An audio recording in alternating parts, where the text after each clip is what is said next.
Hi, there you are. Come in. I already found today's object. This building has a floor area of 30,000 square meters and it's the home of 4 national collections, one of which is the collection of the Rijksmuseum. I've picked up an animal from storage.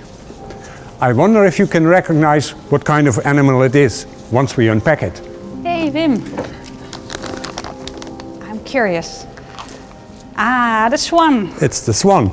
I think the first thing we have to do is explain why we keep it in a plastic bag. Yeah, we put all the silver objects in plastic because it protects it from tarnishing. So if we just keep it in the normal storage without the plastic, then the silver is exposed to the air, and in the air there's a lot of sulfur, and sulfur attaches itself immediately to the silver. So now it's protected and we have less work.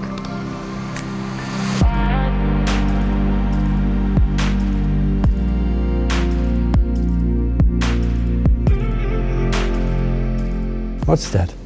Yeah, that's an emblem. It's an emblem in gilt silver, and it's of Saint Martin, who is giving the half of his coat to a beggar. And is there a relation between Saint Martin and a swan? What I know is that Saint Martin's is the patron of Groningen, the city of Groningen, and also of the city of Utrecht. And I would like to tell something about the technique, especially this time. Yes, because I understand it's a swan, but it's also a box, isn't it? It's a box. Can we open it? Yes. And I have to find... Oh, wow. Yeah, it's beautifully done. So, And now...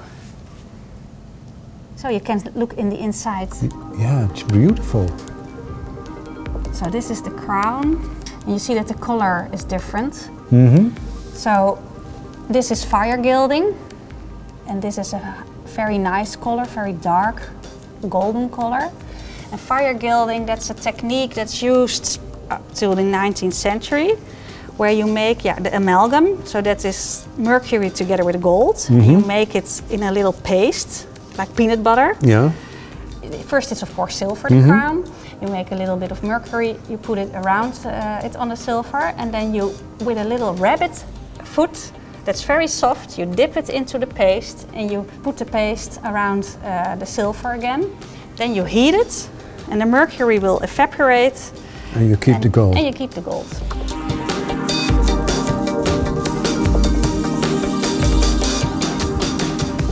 From which century is it?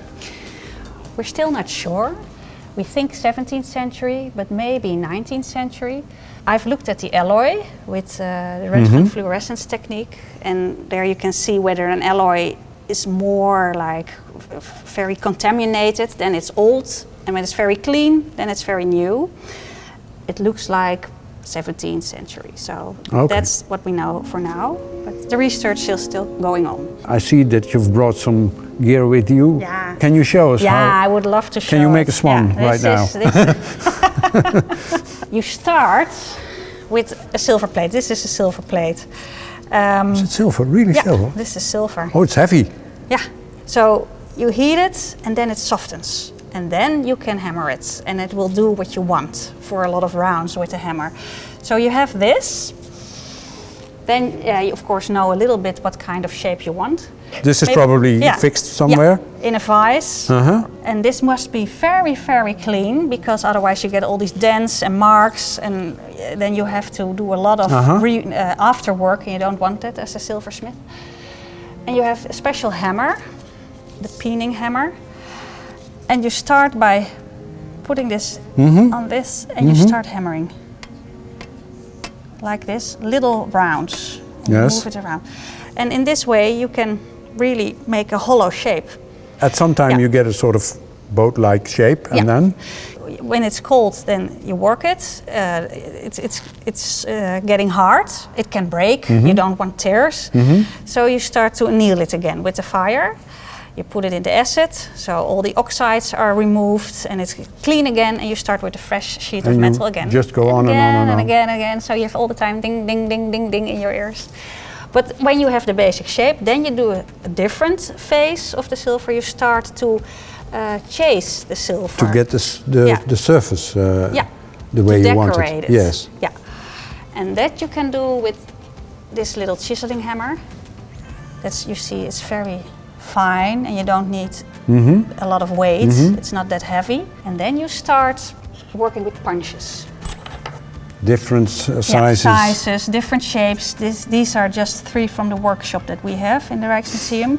These are very basic, but the silversmith will make its own punches. Different forms, long, wedged shaped, or very needle-like. For example, this is a box that's also made in the same way as the Swan. I don't dare to show it on the Swan. And these are the traces of the... Yeah, of the punch. And well, what you do is hammer like this. Don't do it. And then you start to deform the silver.